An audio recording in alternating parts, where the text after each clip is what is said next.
ان کے پیروکار یعنی قادیانی ہیں۔ یہ تو تھی قادیانیوں کی نظر میں کشمیر کی اہمیت۔ اب آزادی پاکستان سے ہم 2 دہائی پہلے آپ کو تاریخ کے اوراق میں لیے چلتے ہیں۔ 1920 کے دہائی کے آخر میں ڈوگرا شاہی کے مظالم نے مسلمانان کشمیر کی زندگی اجیرن کر رکھی تھی۔ وہ انتہائی قسم پرسی کے عالم میں انتہائی صبر کے ساتھ حیات مستعار کے دن گزار رہے تھے، لیکن جب قرآن مجید کی بے حرمتی اور عید کا خطبہ روکنے کے واقعات رونما ہوئے تو ریاست کشمیر میں مسلمانوں کے دلوں میں غم و غصہ اور بے چینی کی لہر دوڑ گئی اور مسلمان سراپا احتجاج بن گئے۔ کشمیری مسلمانوں کو ان مظالم سے چھڑانے کے لیے تحریک احرار اسلام پیش تھی۔ قادیانی جو کشمیر کے مسئلے میں انتہائی دلچسپی رکھتے تھے، ایک ہوشیار چوہے کی طرح بل سے سر باہر نکالے چاروں اطراف کے حالات کا بغور جائزہ لے رہے تھے۔ انہوں نے دیکھا کہ تحریک اپنے جوبن پر ہے، لہٰذا اسی سنہری موقع سے فائدہ اٹھاتے ہوئے تحریک کی کمان اپنے ہاتھوں میں لینی چاہی۔ اس بات کا اشارہ انہیں انگریز کی طرف سے بھی مل چکا تھا، کیونکہ انگریز جانتا تھا کہ قادیانی اپنے گھر کے آدمی ہیں۔ تحریک ان کے ہاتھ میں اگر آ گئی تو اپنے ہی ہاتھ میں ہوگی، اور ہم جب بھی چاہیں گے تحریک کے غبارے سے ہوا نکال دیں گے۔ قادیانیوں کے اس تحریک کو حاصل کرنے کا مقصد صرف اپنے مذہب کا اثر و رسوخ جمانا اور اپنے مذہب تبلیغ کے ذریعے سے لوگوں کو قادیانی بنانا تھا۔ اس سارے منصوبے کو حقیقی صورت میں اتارنے کے لیے کشمیر کمیٹی کا قیام عمل میں لایا گیا۔ مرزا قادیانی کے بیٹے اور قادیانی تحریک کے سربراہ مرزا بشیر الدین کو کشمیر کمیٹی کا صدر اور سیکریٹری ایک قادیانی مبلغ عبد الرحیم کو بنایا گیا۔ ذہنوں میں سوال اٹھتا ہے کہ وہ گروہ جنہوں نے جھوٹی نبوت کا ڈونگ رچا کر ملت اسلامیہ کے سامنے اپنا ایک خود ساختہ نبی کھڑا کیا، وہ طائفہ جس نے خلافت عثمانیہ کی تباہی پر قادیان میں خوشیاں منائیں، وہ جماعت جس کے بنیادی عقیدے کے مطابق تمام مسلمانان عالم کافر، کتے، خنزیر اور حرام زادے ہیں، وہ جماعت کشمیر کے مسلمانوں کی محبت میں کیوں تڑپنے لگی؟ وہ جماعت کیوں کشمیری مسلمانوں کے مقدمات کی پیروی کے لیے اپنے وکلاء کشمیر بھیجنے لگی اور اپنے پیسے بھی خرچ کرنے لگی؟ اس سوال کا جواب اشرف عطاس اپنی کتاب میں لکھتے ہیں۔ وہ لکھتے ہیں کہ جب کشمیر کمیٹی کا قیام عمل میں آیا تو قادیانی زعماء بڑی تعداد میں وہاں بھیجے گئے۔ اس دوران سینکڑوں کی تعداد میں مبلغین ریاست میں پہنچے اور ریاست کے چپے چپے کا دورہ کر کے قادیانی عقائد کی تبلیغ کرنے لگے۔ اس سے ثابت ہوا کہ کشمیریوں کی حمایت قادیانیوں کی طرف سے ایک ڈرامہ تھا۔ ان کا بنیادی مقصد کشمیر میں اپنے مذموم عزائم کو پورا کرنا تھا، جس میں وہ کامیاب نہ ہو سکے۔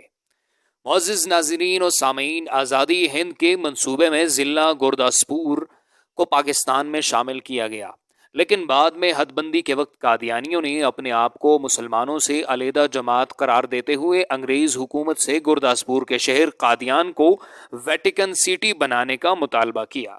ان کا یہ مطالبہ تو تسلیم نہیں کیا گیا، مگر گورداسپور کے مسلمانوں کے ساتھ یہ ظلم ضرور ہوا کہ انگریزوں نے ضلع گورداسپور کو مسلم اقلیتی علاقہ قرار دیتے ہوئے بھارت کی جولی میں ڈال دیا۔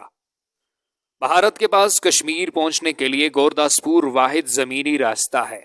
گورداسپور بھارت کے پاس جانے سے بھارت کو کشمیر میں مداخلت کا بھرپور موقع مل گیا، اور اگر گورداسپور بھارت کے پاس نہ جاتا تو مہاراجہ کشمیر کے پاس اس کے سوا کوئی چارہ نہ تھا کہ وہ پاکستان سے الحاق کرتا۔ پاکستان کے سارے دریا کشمیر سے آتے ہیں، اور یوں پاکستان کی دولت کی ساری کنجیاں بھارت کے ہاتھ میں چلی گئیں۔ معزز ناظرین، اب بات کرتے ہیں فرقان بٹالین پر کہ فرقان بٹالین کیوں تیار کی گئی اور اس کے مقاصد کیا تھے۔ اسلام دشمن اور پاکستان دشمن جنرل گریسی، جو بدقسمتی سے پاکستانی فوج کا پہلا کمانڈر ان چیف تھا، نے قادیانی نوجوانوں پر مشتمل ایک بٹالین تشکیل دی۔ یہ پاکستانی فوج کی ایک باقاعدہ بٹالین تھی۔ فرقان بٹالین اکتوبر 1948 میں جہاد کشمیر کے سلسلے میں سیالکوٹ کے نزدیک جموں کے محاذ پر واقع گاؤں معراج کے میں متعین کی گئی۔ اس بٹالین کی سربراہی خفیہ طور پر مرزا بشیر الدین کے بیٹے مرزا ناصر احمد اور مرزا مبارک احمد کر رہے تھے۔ دراصل یہ بٹالین انگریزوں کی جاسوس بٹالین تھی جو کشمیر سے ساری خبریں جنرل گریسی اور پھر جنرل گریسی کے ذریعے یہ خبریں بھارت کے commander in chief general Sir Auchinleck تک پہنچ جاتی۔ اس بٹالین کو کشمیر میں بھیجنے کا مقصد ریاست پر قادیانی قبضہ جمانے کا پروگرام تھا۔ سوچنے کی بات ہے کہ وہ جماعت جس کے بانی نے پوری زندگی جہاد کی تنسیخ کی کفریہ تبلیغ میں صرف کر دی اور اپنی کتاب خطبہ الہامیہ میں یہاں تک لکھ دیا کہ آج سے انسانی جہاد جو تلوار سے کیا جاتا تھا خدا کے حکم کے ساتھ بند کیا گیا۔ اب اس کے بعد جو شخص کافر پر تلوار اٹھاتا ہے اور اپنا نام غازی رکھتا ہے وہ اس رسول کریم کی نافرمانی کرتا ہے۔ مزید لکھتا ہے، اب چھوڑ دو جہاد کا اے دوستو خیال، دین کے لیے حرام ہے اب جنگ اور قتال، اب آ گیا مسیح جو دین کا امام ہے، دین کے لیے تمام جنگوں کا اب اختتام ہے، اب آسمان سے نور خدا کا نزول ہے، اب جنگ اور جہاد کا کام فضول ہے۔ دشمن ہے خدا کا جو کرتا ہے اب جہاد، منکر نبی کا ہے جو یہ رکھتا ہے اعتقاد۔